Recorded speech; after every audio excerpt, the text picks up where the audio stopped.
The narcissistic husband threw the elderly woman out of the house and didn't know what would happen next.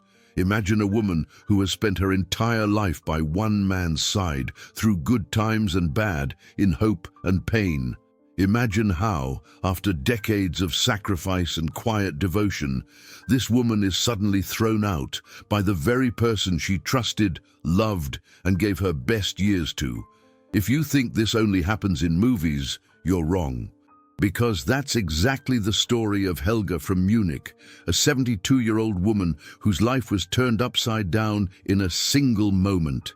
Stay tuned, because what initially seems like a hopeless catastrophe develops into a story of courage, justice, and an unexpected twist that no one saw coming.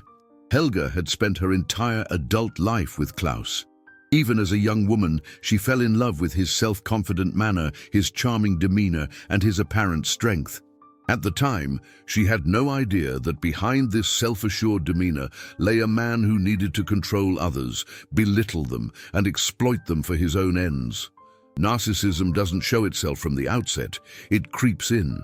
At first, it was just a stern tone, then a hurtful comment, and later constant denigration, which gradually drove Helga into a life of dependence. Klaus made her believe she was worthless without him.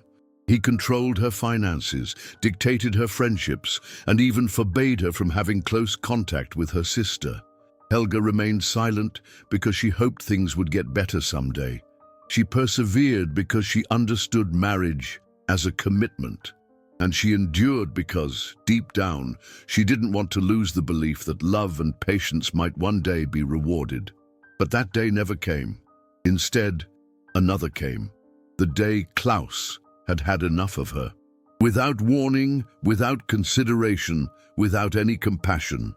One evening, after a petty argument about a minor household matter, he looked coldly at Helga and said the words that would split her life in half. "You pack your things and leave. This house belongs to me and you have no business being here anymore." Helga was speechless. She no longer had her own income nor any savings, as Klaus had taken control of all of that over the years.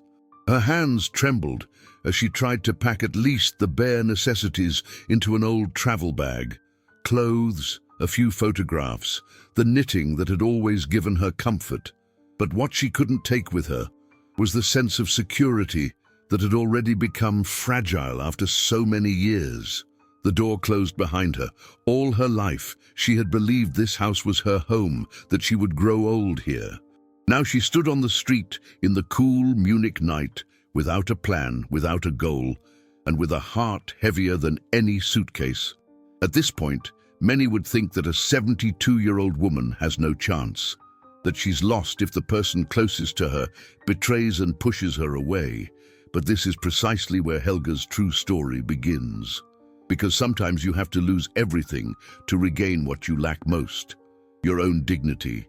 What Helga didn't know at that moment, her life was about to change in a way that would surprise not only Klaus, but everyone else as well. It was the beginning of a journey full of pain, memories, and hope that would ultimately lead her to where she was always meant to be, to herself. And that's precisely why you shouldn't switch off now. Because only when we understand how far a person can fall, can we understand the magnitude of the ascent that follows. That night, Helga stood for a long time on the sidewalk in front of the house she had tended with her own hands for decades. The light in the living room was on. She saw the curtains she had sewn herself and heard the click of the lock Klaus had closed behind her.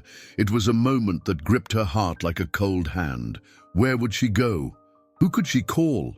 She no longer had a key, no bank account, no home.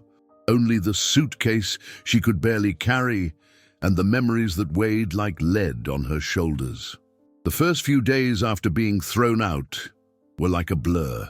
Helga wandered through Munich, looking for a bank that might still be able to confirm a small deposit, but everywhere she encountered a wall. For years, Klaus had taken everything for himself, every pension, every small savings, even gifts from relatives. Everything had ended up in his hands. Only now did she realize the full extent of the control he had exerted. She found shelter for her first night in a cheap hostel where young backpackers from all over the world filled the hallways with backpacks and laughter. Helga felt like a stranger in this noisy, foreign world. She lay down in a narrow bed and pulled the covers up to her chin while music played next door and voices in many languages penetrated the thin walls. For her, it wasn't an adventure, but rather her first taste of homelessness. The next morning, the fight for survival began. Helga searched for cheap food, went to soup kitchens, and was initially hesitant, but hunger was stronger than her shame. She joined the queue among people she had never seen before, people who had been hit just as hard by life. And yet there was a strange sense of community. She wasn't the only one who had fallen. As she walked through the streets during those days, memories flooded back of the times when Klaus had carefully counted her groceries, of the humiliating words when she'd asked for a little extra to buy her sister a present, of the evenings when he'd ignored her for hours, only to later accuse her of being boring. Everything now coalesced into a picture she'd repressed for so long. She'd been his victim, his silent puppet, whose strings he'd pulled at will. But the longer she was alone, the clearer something else became to her. For the first time in decades, she no longer had to follow orders. No one told her when to cook, clean, or keep quiet. The freedom tasted bitter, but it was real. And in this bitter freedom lay a spark of hope that Helga began to feel deep within herself. She began taking small steps. Using her ID card, she applied for emergency accommodation for seniors. There she was given a tiny room, barely larger than a storage closet, but with a bed, a table, and a door she could lock herself. For Helga, this door was a symbol. For the first time in years, she had control over who was allowed to enter and who wasn't. The nights were difficult. She lay awake, listening to the sounds of the house, thinking of the large bed she had shared with Klaus and the emptiness that now lay beside her. Sometimes the tears came without warning. Sometimes she screamed into her pillow so no one would hear. But with each morning she survived, a quiet defiance grew within her. She was still there. She was still alive. A great help during this time was a small group of elderly women at the shelter who met regularly to have breakfast together. They shared their stories, each filled with pain and loss. One had been abandoned by her children, another had lost her husband to illness and fallen into debt. Helga listened, and slowly she began to share her own story. It hurt, but it was healing at the same time. For the first time, she felt she wasn't alone. One day, while walking through the streets, she met Martin, an old neighbor from her old street. He recognized her immediately, stopped in shock and asked, "Helga, for heaven's sake, what happened?" Helga hesitated, but then it burst out, the truth she had kept hidden for so long. Martin's eyes hardened when he heard of Klaus's cruelty. "This can't be allowed," he said emphatically. "You can't let something like this go." At that moment, Helga had no idea what significance this encounter would have. She saw in Martin's gaze not only compassion, but also determination. It was as if fate had sent her an unexpected ally in her darkest hour. What Helga didn't know, this small encounter, seemingly random, would become the key to a truth that would change her entire life. Deep in old drawers behind dusty papers lay evidence that Klaus had hidden for years, evidence that would show that Helga had never been the weakling he thought she was, but the rightful owner of the house from which he had thrown her. But before this truth came to light, Helga had to endure many more days filled with doubt, shame, and inner struggle. It was a time that almost broke her, and at the same time made her stronger than she ever imagined. Martin never let Helga go. Ever since that day, he saw her again on the street. He had carried her story with him. He was a man who had lived in the same neighborhood for many years, someone who had repeatedly observed Helga and Klaus from afar, without ever delving too deeply. But he had sensed before that something was wrong in this house. The way Klaus spoke, loudly, imperiously, always eager to draw attention to himself, had long made him suspicious.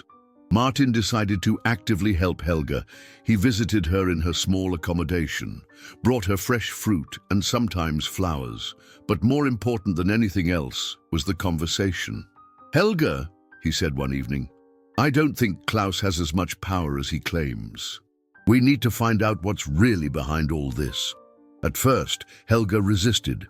For too long, she had been accustomed to being small, to obeying, to doubting. But Martin's voice sounded calm and clear, without pressure, without judgment. For the first time in years, she felt that someone was on her side, not out of pity, but out of respect. A few weeks later, on a rainy afternoon, Martin took her to his house. There, in an old cupboard, he pulled out a folder. "I still have copies of old neighborhood documents," he explained. "Sometimes you come across things like that by chance when you've been to meetings." Helga frowned as he opened the folder. Inside lay yellowed documents, land registry extracts, tax assessments, notarized papers. With trembling hands, Helga read the lines, and suddenly she recognized something that took her breath away. Her name, in black and white. She was registered as co-owner of the house that Klaus had claimed as his sole property. Years earlier, shortly after their wedding, her father had transferred part of the house into her name, a precautionary measure to ensure she wouldn't be left defenseless in her old age. Klaus had concealed this fact from her, manipulated her, and made documents disappear. That can't be true," Helga stammered, tears welling up in her eyes. "He always said the house belonged to him alone. He never told me anything about it." Martin placed a reassuring hand on her shoulder. "Helga, he's been lying to you for years, but now we have proof." That moment was like a flash of lightning piercing the fog. All the years of humiliation, silence, and shame, suddenly they stood in a new light. She wasn't the weak woman who had been allowed to live in this house by grace. She was the rightful owner, who had been betrayed and thrown out by her own husband. The following days were marked by an emotional ups and downs. Helga vacillated between anger, sadness, and hope. She thought of the nights she had spent outside, abandoned by a man who had taken away what she cherished most, her sense of home. But now there was the opportunity to get everything back, not just the house, but also her dignity. Martin suggested getting a lawyer. "You have to fight for your rights, Helga," he said. "Not just for yourself, but also for all the others who are held down by people like Klaus." Helga hesitated. She was afraid of an open conflict, afraid of her husband's anger and threats. But Martin persisted. "He's already destroyed you once. Do you really want to allow him to do it again?" Finally, Helga agreed. Together, they visited a law firm specializing in family and inheritance law. The lawyer, a matter-of-fact middle-aged man, listened carefully to everything. As he reviewed the documents, he nodded seriously. "Mrs. Schneider," he said, "you have more rights than you think, and if all this is true, then your husband has been cheating on you for years. We can take action against it." Helga felt her heart beat faster. For the first time in a long time, she felt something like strength. It wasn't an easy journey ahead of her, but she was no longer alone. Martin was at her side. The lawyer was ready, and deep within her, a flame began to burn that Klaus had never been able to extinguish. When Klaus finally learned of the lawsuit, his reaction was exactly as Helga had expected. Loud, aggressive, full of threats. He cursed her, he laughed at her, he called her an old woman who didn't know what she was doing. But this time it was different. Helga heard his words, but they no longer broke her. She knew she was right. She knew he was afraid. Not of her, but of the truth that could bring him down. And this truth was only the beginning. The trial that now began would not only reveal who the house truly belonged to, it would also expose the entire web of lies that Klaus had built over the years. Helga was on the verge of becoming the woman she was always meant to be, strong, self-determined, and free. The unexpected twist had arrived, and it was bigger than Helga had ever dreamed.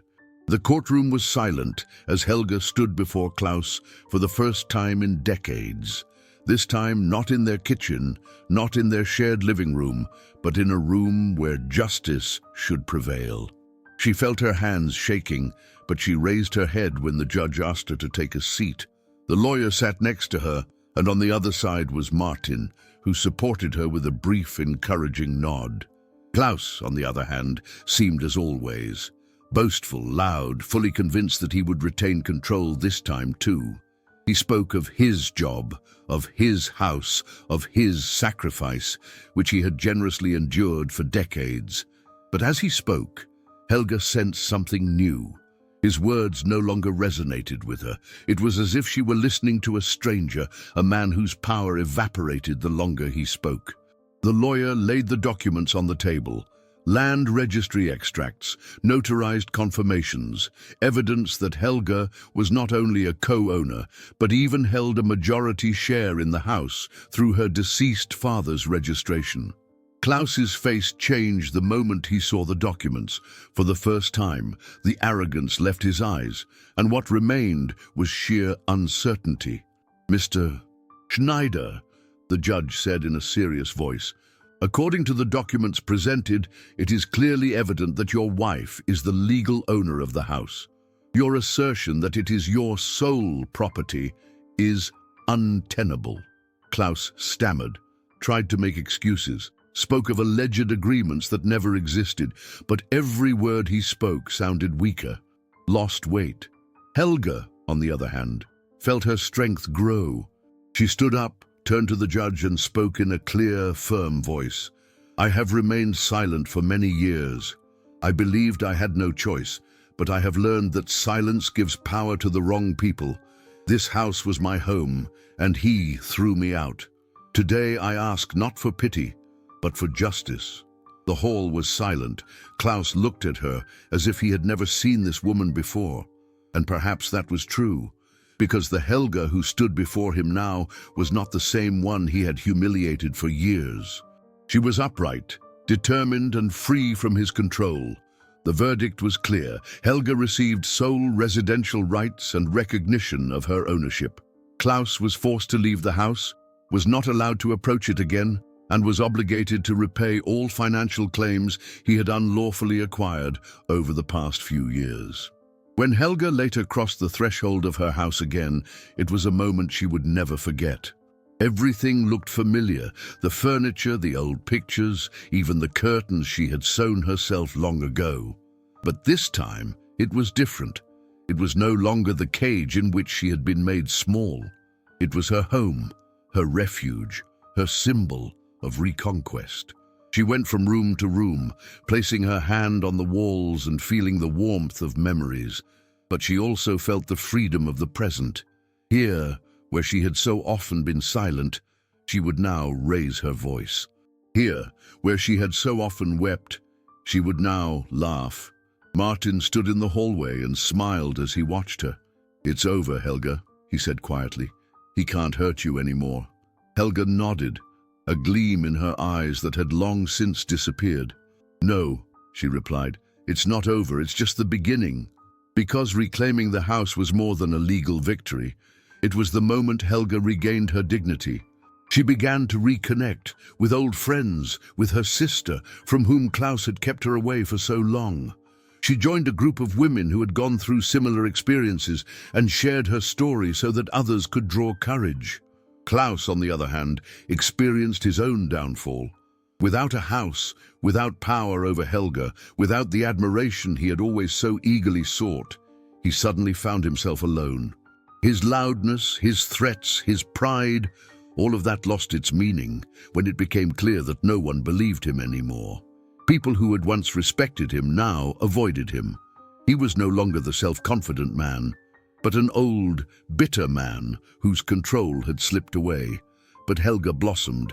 She began working in the garden, which she had neglected for so long because Klaus dictated everything. She planted roses, grew herbs, and spent hours in the sun, feeling her heart lighten. She laughed again, she lived again. Helga's story wasn't a fairy tale, but a a lesson that even in old age a new beginning is possible, that even after decades of silence the truth can come to light, and that narcissists may be loud, but their power is broken if you find the courage to stand up. Helga had reclaimed her house, but more than that, she had reclaimed herself. And that is precisely the true twist of this story. Not just the downfall of the narcissist, but the triumphant return of a woman who has learned that dignity is never lost as long as one finds the courage to reclaim it. Helga's story shows us that it's never too late to reclaim our dignity and stand up for justice. It reminds us that even in the darkest moments, there's a chance for a new beginning, and that strength often grows precisely when others want to see us at our weakest. If you want to hear more moving stories like these that inspire courage and change our perspective on life, subscribe to the channel now and leave a like, so you won't miss another episode. Check out the other videos here. There are even more stories full of unexpected twists and turns.